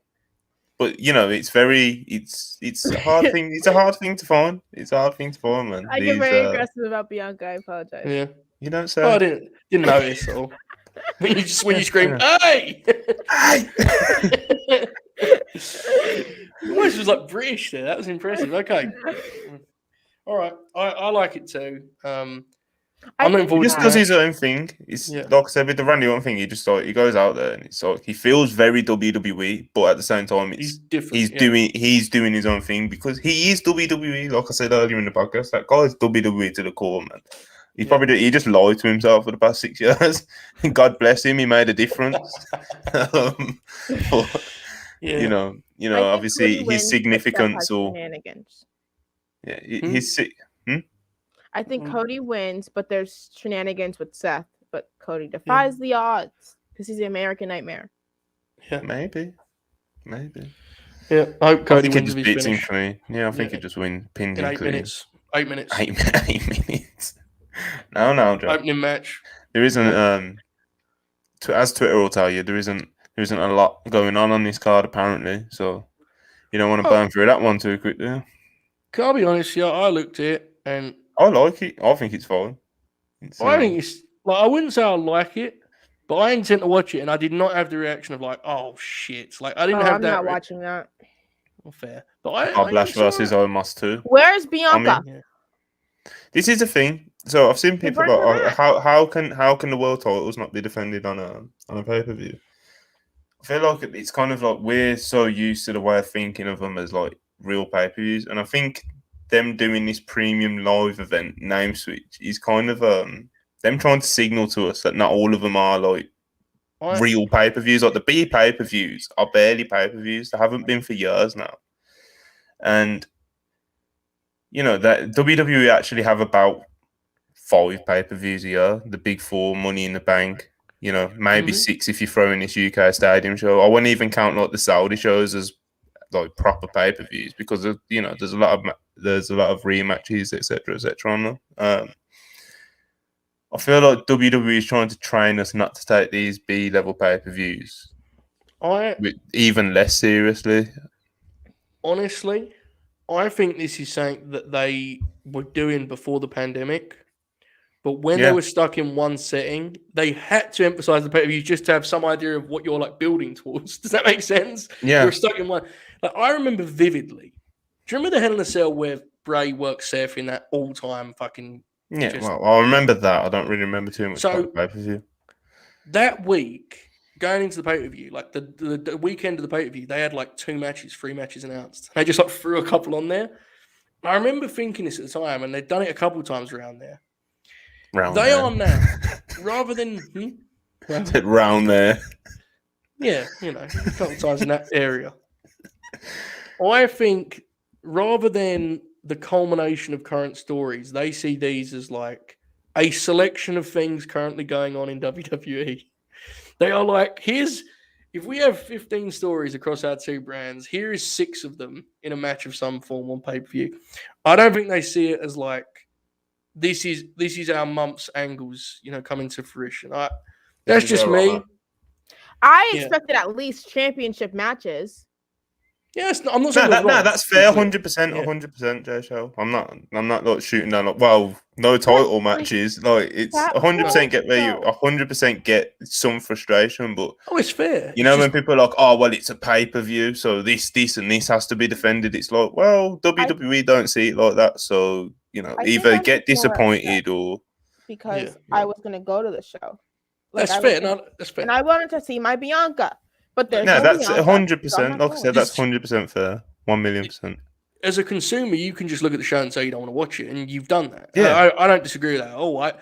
I just think it's pretty clear that with the Peacock deal under their belt, they're going to look at these shows ultimately differently, because like you still have to pay to watch it. Yeah, you still have to pay to watch Backlash. But let's be honest, it's different if I can turn it off in the middle and put on fucking Halloween Kills or whatever. Do you know what I mean? I think it's different.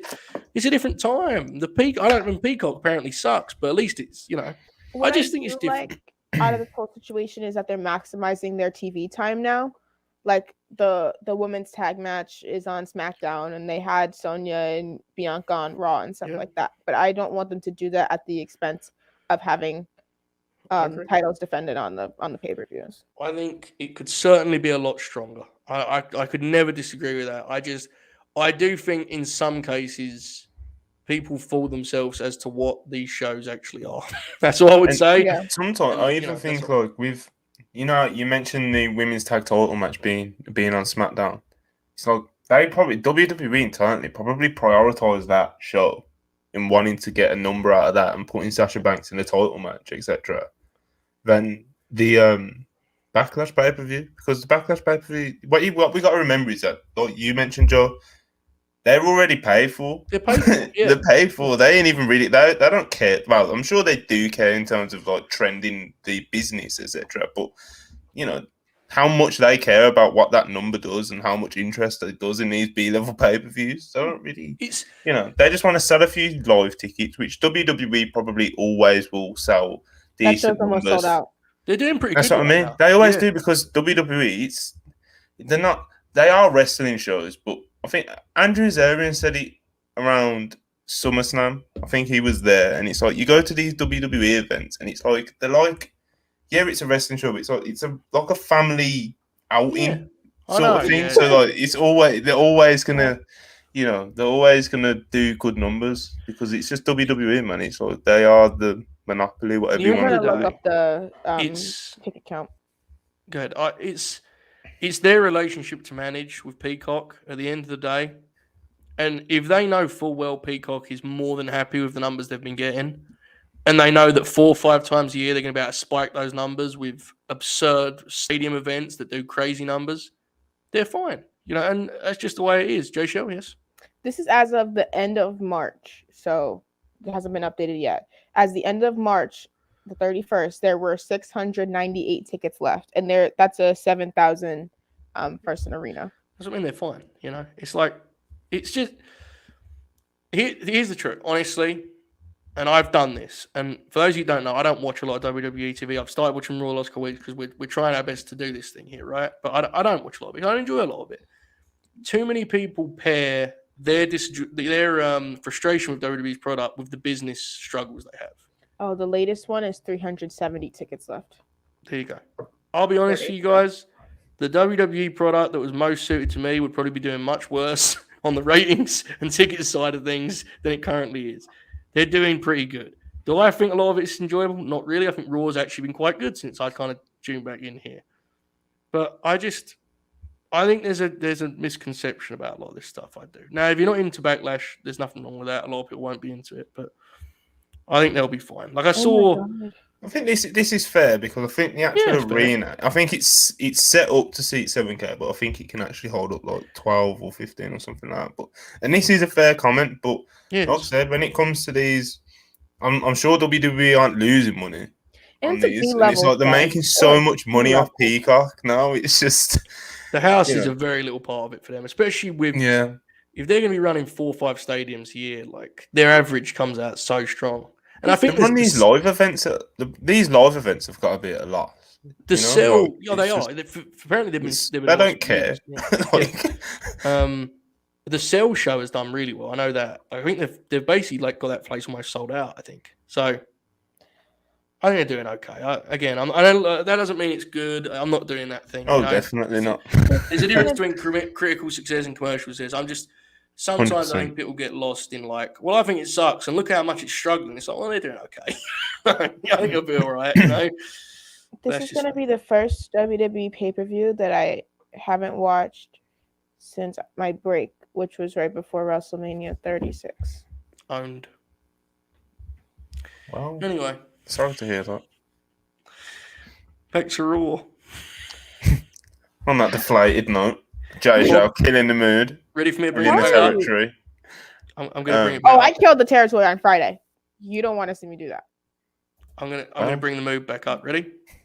Let's do it. Bob Lashley's got a new entrance. Oh, yes. He's got like a stand, like an action figure stand, and he like boom, he does boom, this, boom, and it explodes. And like his character is a babyface. He just comes out and he's like, "I'm Bob Lashley, and I just batter people." Yes. And the crowd cheers and gets fired up. Cedric Alexander. Cedric was like, he wants to get back with MVP, and Bob just murked, like just absolutely running. This is incredible. I love it. Bob's rocking and rolling. People can say what they want. Yeah, yes. People can say what they want about like the Omar stuff, and I get it. It's not good technical wrestling. It's not going to get 5 stars off Dave, but I don't give a shit. Spear to the kiddies at WrestleMania. I'm classing that as a WrestleMania moment. Yeah. They're running it back, and the thing that I've took away from this feud is Bobby Lashley just going full meathead is genuinely one of my favorite things in wrestling at the moment. So, like I said, the match quality, obviously, that's going to be missing. There will be the odd pop. There will be the odd spot that pops me, like Lashley giving a suplex, the spear to the kidneys, whatever crazy. He'll probably do a crazy bump because Lashley does that sometimes when he's trying to get a match over. Like I said, he's gone full meathead, and I do love it. It's one of the things that pops me. You joke about. I don't think you're even joking, but he's at WrestleMania moment. I swear to God, I will always remember him firing up in that match. When he looked at the crowd, revved up. Oh Amazing. My God, that ruled! It was awesome. Jay Shell, how excited were you to see this new Bob Lashley entrance? Not very, but damn it! Stop. Do you know how many views their arm wrestling match got on YouTube? Oh, this is gonna pop me. 180 million. 1.5 million. Not as high, but 1.5 mil. That's actually not that many.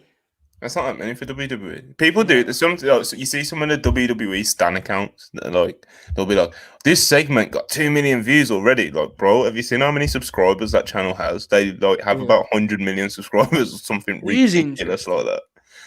So when AEW, for example, when AEW, for example, get 2 million in a week, that is actually genuinely a lot more impressive than when WWE does it, because WWE obviously they've been building that channel for forever, Mm-hmm. So, like I said, have you seen the follower count? It's crazy.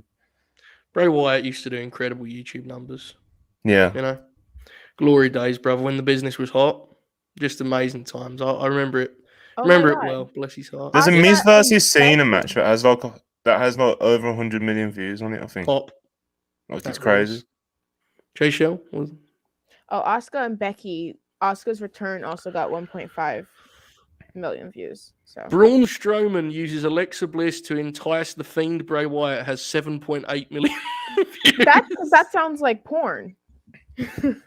Well, keep it PG over here. The idea of that rules.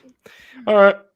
Speaking of the aforementioned Alexa Bliss, Nikki Cross may be in a tag team again. Am I being an optimist, or is this the end of the superhero stuff? It felt like it, Monty, right? I think she's going back to being a normal human again. Dewdrop's pulling her from the delusion. It seems. Let's get this. Yeah. I think Lovely was saying when we was on Jay's show, I think last week or whatever it was, it's God bless her, because apparently it's her idea. But this shit, man, it killed her. She swung for the fences, and I'll always respect that. But as a fan of hers, and I am genuinely a fan, honestly, it did genuine damage to the way people perceive her.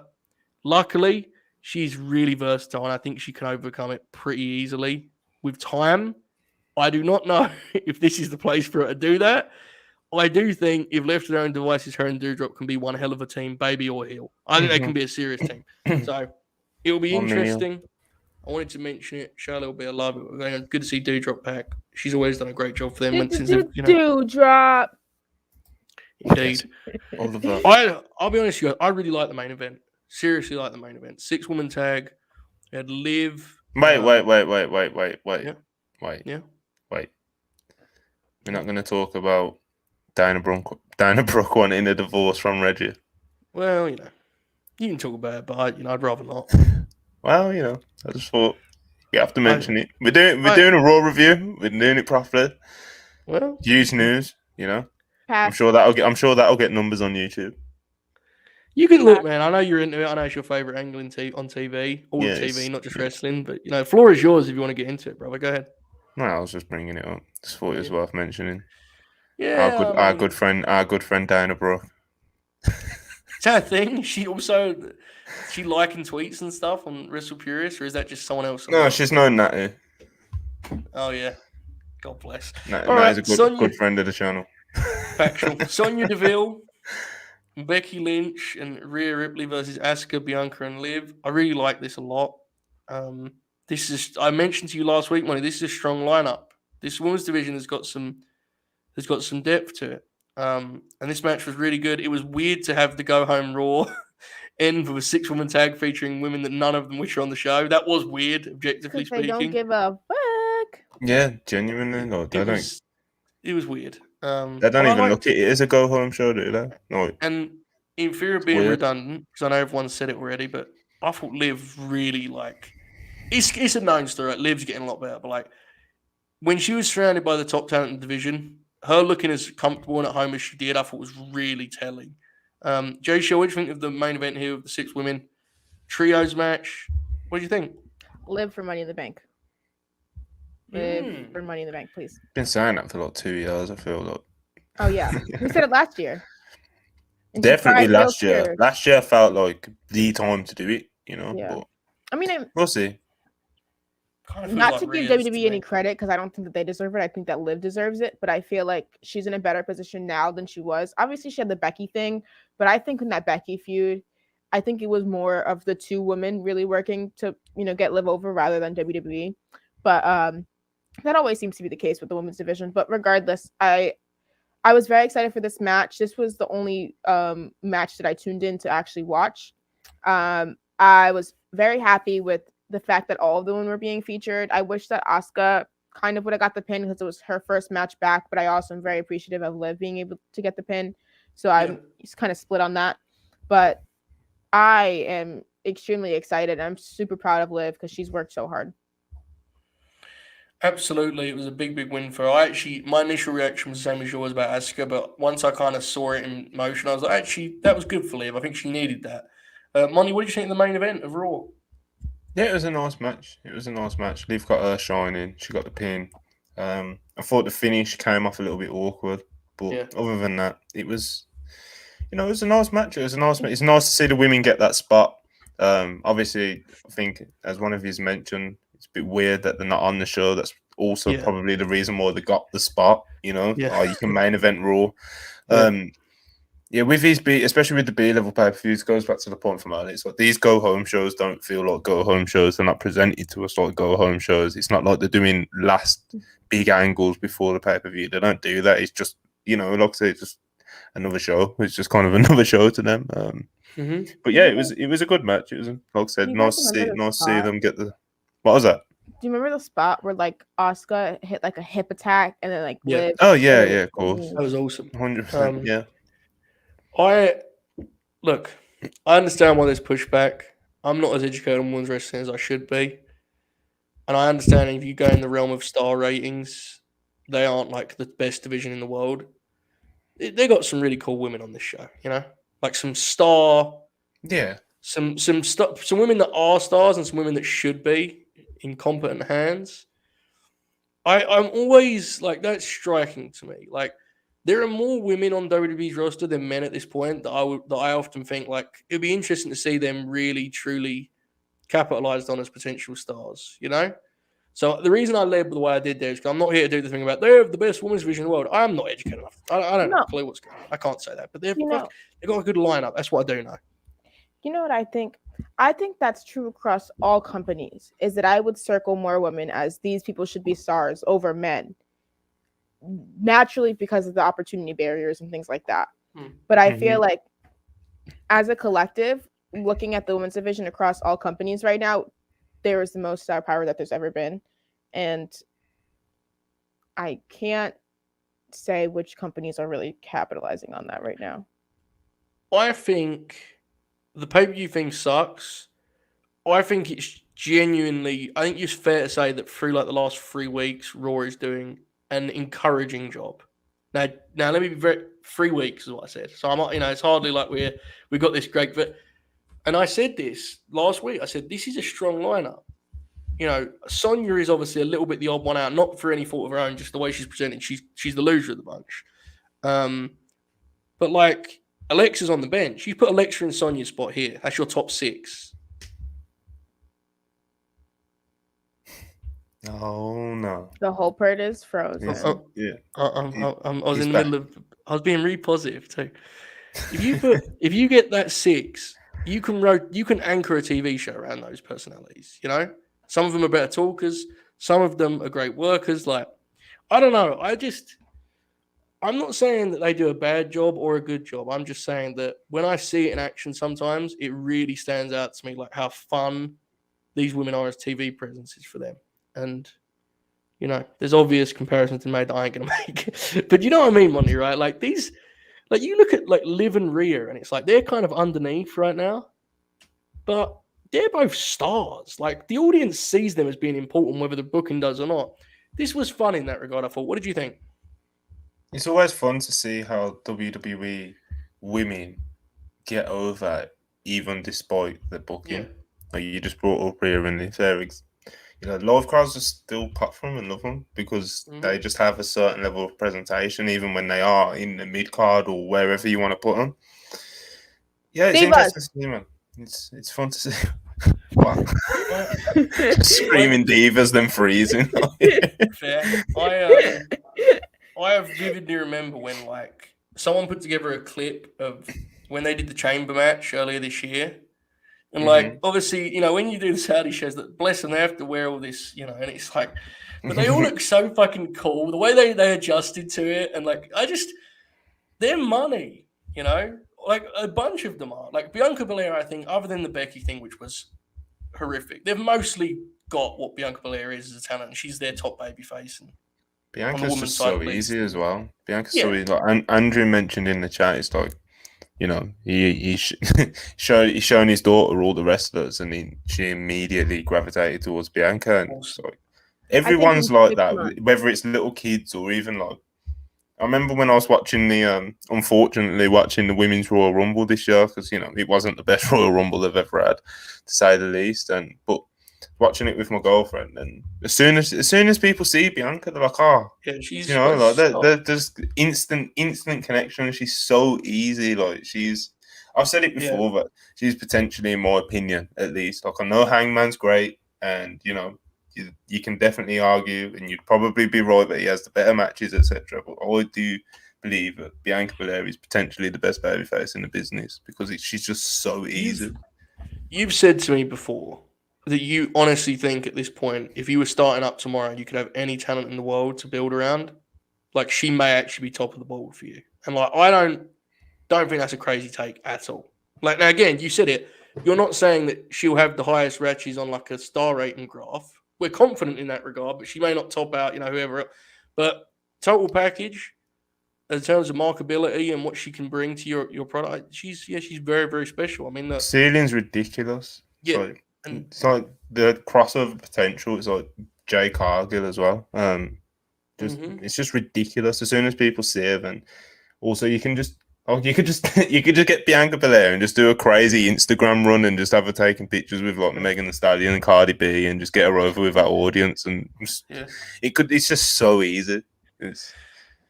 Jay Shell, do you think that wrestling struggles to really tap into the marketability of some of these women?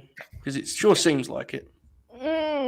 Every single time I talk about a wrestler, I feel like the first thing that I always talk about is like how they can transcend to another level outside of wrestling. But I think that the reason that they don't do that is because they're afraid of what happens once they transcend outside of wrestling. Like it happened with Sasha. That's my top 3. If I, like Montel said, if I start a company, it goes Bianca, Sasha, Jade. And that's my top 3 right off the bat. And all of those women are extremely marketable outside of wrestling. Like when they did the Rolling Loud thing, that was an extremely missed opportunity for them. Yeah, it was. Like they, even if they try to like connect with the culture, like even when they did the Hot Ones thing with Sasha and like they just did the snacks thing or whatever with her, they don't promote that very much within their own company. So I don't know how they expect us to, cling on to that outside of the company. I mean, obviously it's going to attract outside viewers and things like that. Like Sasha was on Good Mythical Morning and she fit right in. She's like such a natural. Like these people have natural charisma and they're naturally personable, and that transfers to everything else. I mean, we just said all that about Bianca Belair, and rightly so. But there is a real argument to be made that, like, Sasha Banks is a genuine what if. Like, she's been pushed real strong. She has really never been, other than like a 6-month stretch on SmackDown, maybe, the true centerpiece as a babyface of a division. And when you consider how popular she is, considering that is insane. What's her title reign? Not very long, right? Yeah, and I saw, the Burke over at Busted Open. He said, she has potential to be as big a star as Charlotte Flair. Brother, you're talking about different leagues of star, Like, she's way more popular than Charlotte Flair. I don't care how many title reigns Charlotte has. That's just the way it is. So she's one where I kind of wish, if you could go back in time and give her the ball in 2016, 2015, I wonder where she would be now. It's just interesting to kick around. But the point of this was, I think there's so much potential in all these women. You know what else I love about the women too? They don't have the immediate comparisons of yesteryear. There have been great women's wrestlers before this last decade, folks. I know that. Please don't take this as me erasing them. But the difference is, how, like, wrestling, people that stop watching wrestling have these vivid memories of the top guys of yesteryear, right? Oh, Rock and Austin. And immediately, if you compare, like, Drew Mack to Dwayne The Rock Johnson, they're going to go, this guy sucks, With the women, they're creating history in a way on the mainstream level where it's like they're actually an era of women there that people are going to look back on fondly in 20 years as the era. It's very different with the men. It always feels like they're trying to recapture stuff that they've already done with other guys. So there you go. All right. Monty, I think that's about all the big topics for the day, isn't it? I'm pretty sure. It's about everything, I think. Yeah, pretty much. We even touched on WrestleMania Backlash. The only thing is NXT's later tonight. If you want to spend 5 minutes just going over that real quick. Let's do that, and then, folks, tomorrow. I don't know what time we're doing tomorrow, Monty. Do we know for sure? Don't know for sure, but it'll be late afternoon time in America. All right, cool. Well, at some point tomorrow, I want to do the developmental conversation that you mentioned earlier, because we didn't do that today, but that's something that we should definitely get into, because that's interesting. NXT is tonight. Jay Shell, how excited are you about NXT? I'm not going to watch it.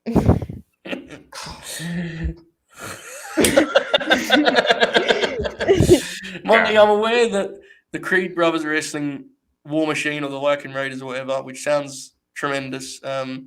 You're fired up for this, pal. Tell us about it. There's a couple things that popped me on it, Yeah. It's only a 2-hour show, so it's not going to be that long. And always, like, I'm a big fan of the 2-hour shows that we get during the week. Don't you like Natty? So we get in. Is it Carmella? That's just the pop. The Natty and Lash Legend versus Nikita Lyons and Cora Jade. But who knows how that's gonna go? But yeah, man, the Creed brothers versus Viking Raiders. They're just gonna beat the shit out of each other. That would be great. Yeah. Maybe I should watch the North American Championship match, triple threat match. That should be very good as well. That's what Carmella. Yeah, man. Obviously, I was talking. I was talking to a friend earlier, and it's just, obviously it's a bit disappointing about the world title match with Bron Breakker. You'd want to see him in there with someone else, but I think it'll be interesting as I'm a fan of Bron Breakker to see how he gets on with someone, because I think Meltzer mentioned it on one of the Observer radios a few days ago. Like, he's actually kind of interested to see what Bron Breakker will be like now that he's not in there with someone who's like a vet, like a Ziggler, a Roderick Strong, a Ciampa.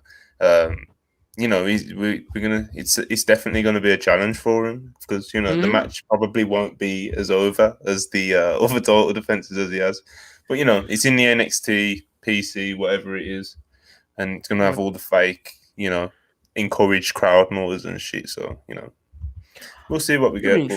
But there's enough on it. Then the Tony D'Angelo and Santos Escobar sit down. That's great professional wrestling for me. So that's what dreams are made of. Jay Shell, you said you have a question. Did you guys talk about the discussions of NXT possibly moving back to Full Sail? No. We haven't done that. It was that came out over. It was in the newsletter, I think. I'm sure it's fine. Oh God. Both buildings that have decided they now hate professional wrestling, and God bless them, I agree. At that point, if I'd have watched that many Adam Cole matches, I'd have packed it in years ago. Anyway, hey, Joe. Hey. Anyway, this has been a lot of fun. They watched a bunch of Roddy matches. Huh? They watched a bunch of Roddy matches. Good ones? Okay. On that Bron Breakker thing, in all seriousness, that, by the way, folks, bless Adam Cole. I'm just doing a bit. It's okay. The Bron Breakker thing is actually a good point, because there was a couple signs in the Dolph matches. There was a couple reminders of how new that dude actually is. So yeah, that'll be an interesting case study, him and Joe Gacy. All right, folks, I'm going to go watch AEW Dark over on latenightgrin.com. Monty, tell the people what's going on here at WrestlePurists. I said about the Bullet Club feature, which, again, go and read that. But there's a lot happening, right? And we're going to be back at some point tomorrow. There'll be about another 25 streams this week. Monty, talk them through it. Go ahead. Right, so as we already mentioned, a lot of Bullet Club features going up this week. We've already got part 1 of our 4-part Bullet Club features coming out. That already came out today. The Jay White feature. There's always good features on the WrestlePurists website, something that I'm really proud of in the short time we've been around. Obviously, we put a lot of light on Jamie earlier, but there's plenty of great writers on there. There's a great piece by, yourself. There's a great piece by Jay Shell on Willow. It's a good thing to have a look around on. Then, of course, we're trying to build up this YouTube stream. And, give us a like, give us a subscribe. We'll be back doing regular podcasts. I don't know if it will be daily, but even if we don't do a podcast like this on a long format, we'll probably try and get one of our little 15, 20-minute videos like me and Joe did yesterday, just flying through the news real quick. But yeah, there's just a lot going on. Obviously, follow us on Twitter. We do a lot of, we try our best to keep fans updated with news. Same with the website. And yeah, man, just like I said, give us likes, interact with us. It all helps. It's all appreciated. And yeah, man, follow, subscribe, all that good stuff. And if you're enjoying these shows and you have a particular topic in mind, don't be afraid to tweet it. Tweet at me. And I'll note it, because we want to do that kind of stuff, right? I said tomorrow maybe we'll get into developmental in the US, just kind of broader topics. We don't want to be completely tied to what happened last night or what's happening tomorrow night. It's good to have some bigger stuff. So you have ideas for those, always feel free to send us to them. Folks, this has been fun. Enjoy NXT, enjoy Dark, enjoy whatever professional wrestling you are watching this evening. And we will see you on the next one. Keep grinning. All hell.